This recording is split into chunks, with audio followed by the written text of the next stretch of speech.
Okay, ladies and gentlemen, I've been off for a couple of days. I had a couple of things to take care of, personal things. I just got this wonderful haircut, and I'm back again with another exciting episode of Felons Talk. Anyway, today I'm going to be talking about some escapes that happened while inmates were in transit with the federal marshals.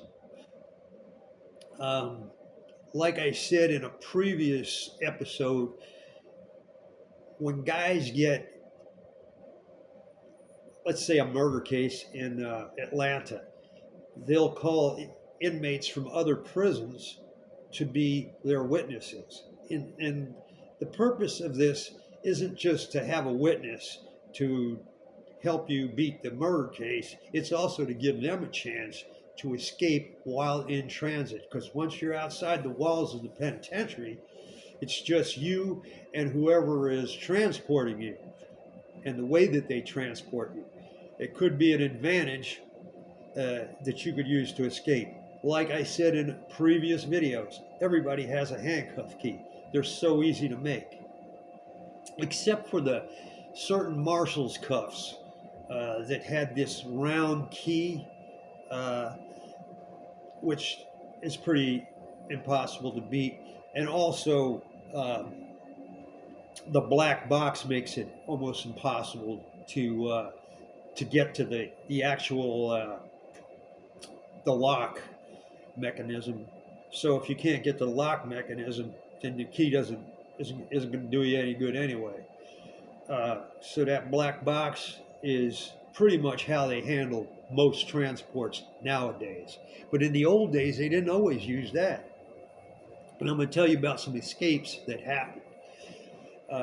First one was way back in the 70s. It was a guy by the name of Ralph Gambino.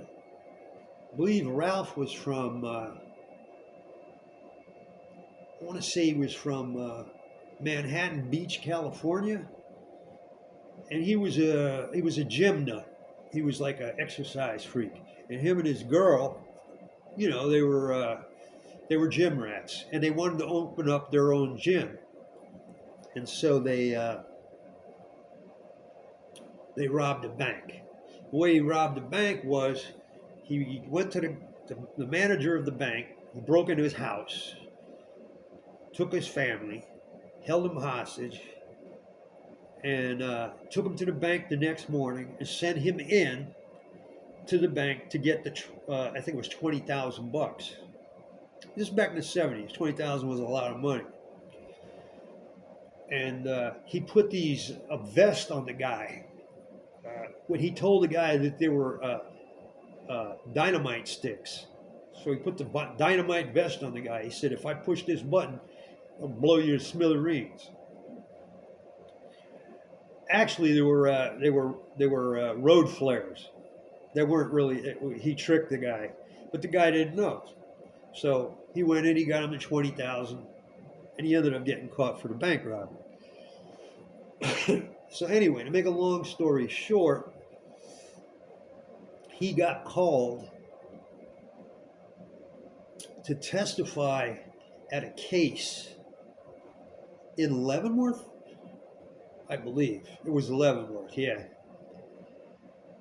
And he was being transported by two federal marshals. And as they were getting into Kansas City, getting off the big expressway, Ralph undid his cuffs, leaped across the seat to the front seat, grabbed one marshal's gun, and shot both marshals. The escape, he got out of the car. Nobody got seriously hurt. They were both shot, but it wasn't fatal. It was it was bad enough that they got shot, but they weren't killed or anything. He got caught almost immediately, and the crazy part is he became his own lawyer when he went to court. He tried the case on his own. And what he said was, now, we were coming into Kansas City at a high rate of speed. and we were getting off the expressway, and the federal marshal was driving so fast he had to slam his brakes on. And when he slammed the brakes on, he said, I flew over the front seat of the car, and the federal marshal, who was riding as on the passenger side, became scared and pulled out his gun to shoot me because he thought I was trying to escape. And in the process of trying not to, trying to get his gun away from him, he accidentally shot both of these marshals.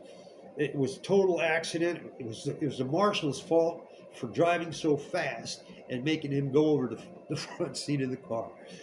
And believe it or not, he got a hung jury on the first trial. The first trial, the jury didn't know what to believe. They believed him enough at least not to convict him. Hung jury. So they retried him, and he was convicted on the second trial. He's had a checkered career in the prison system. He might still be in prison. I don't know. He's an old man now. He's got to be close to 80. Yeah, I don't know. I know he got in a big incident in Marion, which I'm going to wait until John comes back. Hopefully we will get John Greshner back on here, because he and I both know a story, but I'm going to let him tell it about what happened in Marion between him and one of his friends that got murdered named Mark Martinez. It's a very interesting story for those of you who are interested in that type of thing. And okay, so the second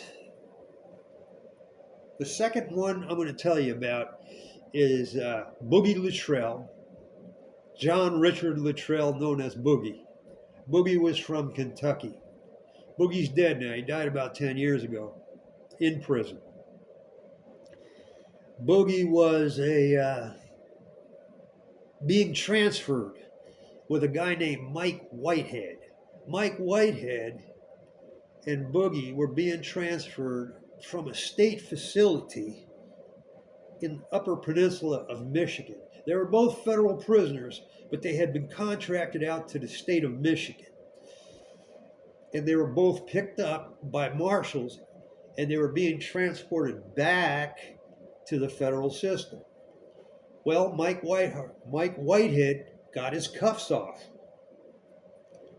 and he jumped across the front seat, grabbed the gun from the marshal sitting. I'm not sure which one he got. If it was the one driving or the one on the passenger side, but he got the gun. He threw it back to Boogie. Boogie takes the gun and shoots both marshals and Mike Whitehead. He shot everything in the car. Shot every one of them. Ridiculous, right? Ridiculous. He gets out of the car,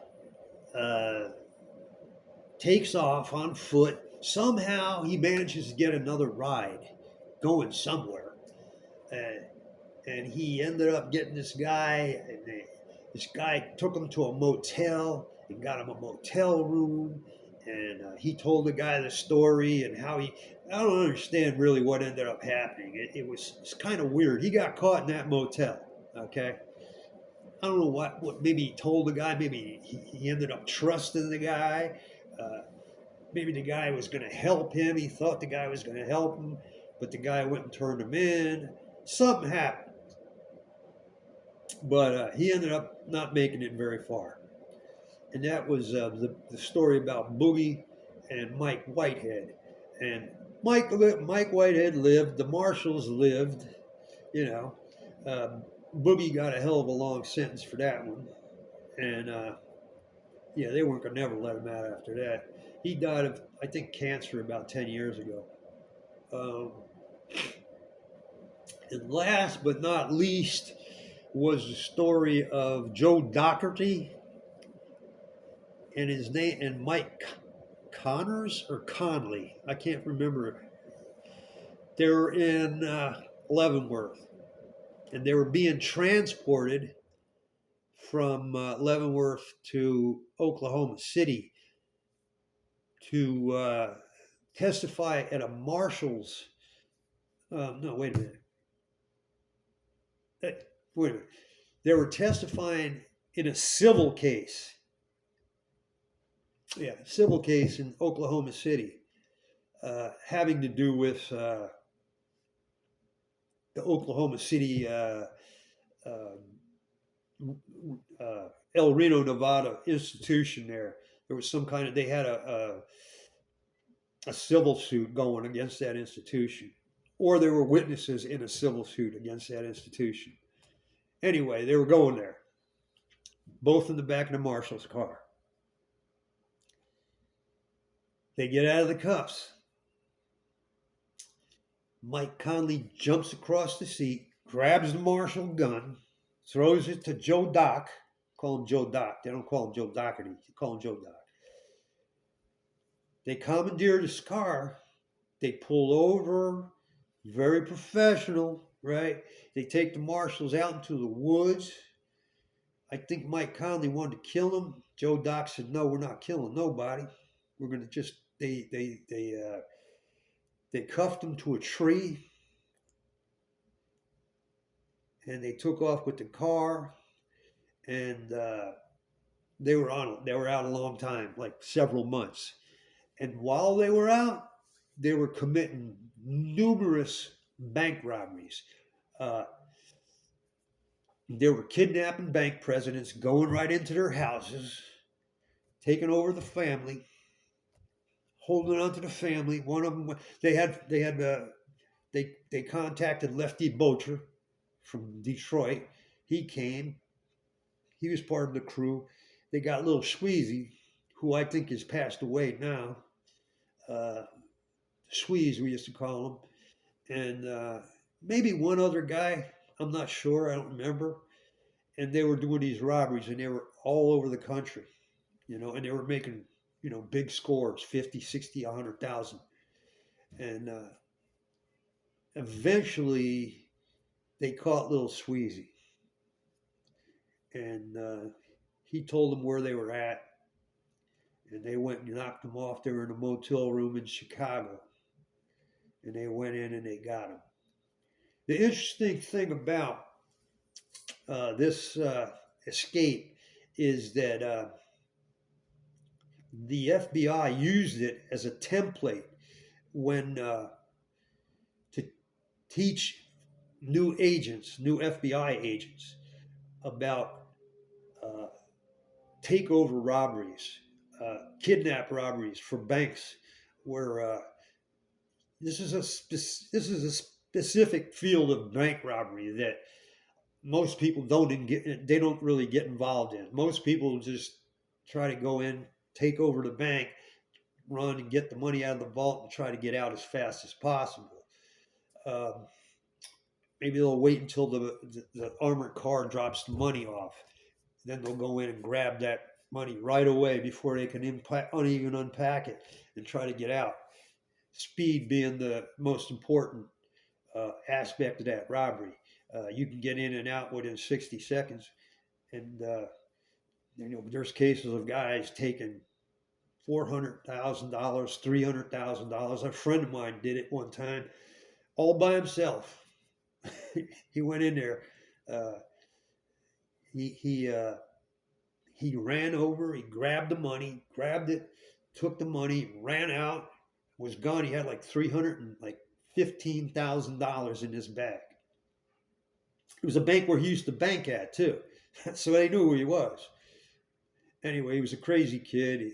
He made a crazy move, and he took the money, went to Las Vegas, and he lost all the money. 3 weeks later, he was broke.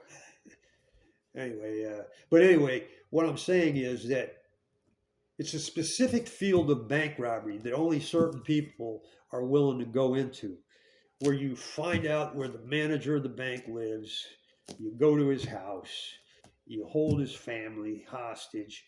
One person goes to the bank with the manager, makes him go in and get the money out of the bank, and bring it out, and lets them go, contacts the people back at the house, and lets them go, and they all meet up somewhere and split up the money.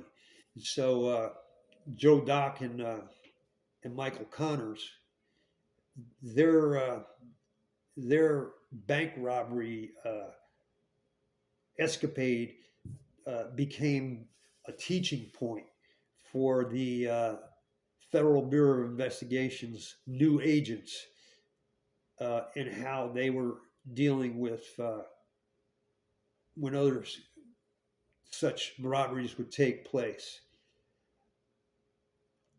I'm thinking the movie,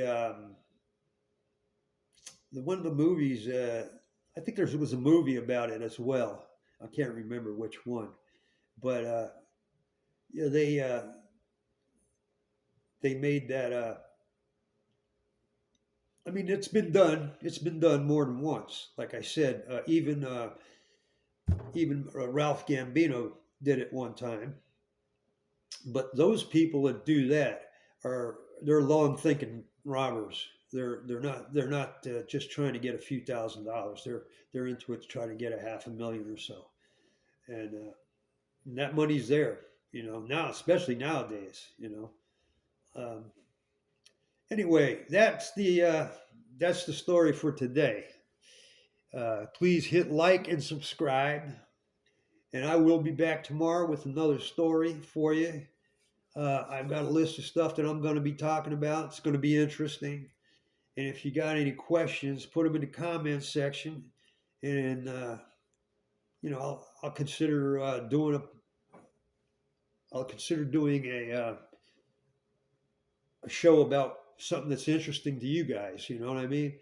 If I know anything about it, that is. And I do know a lot of shit. All right. Well, thank you guys for being here. Hit like and subscribe. Trust me, I'm not going to be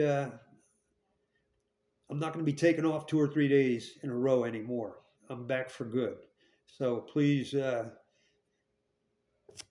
be here tomorrow for another episode of Felons Talk.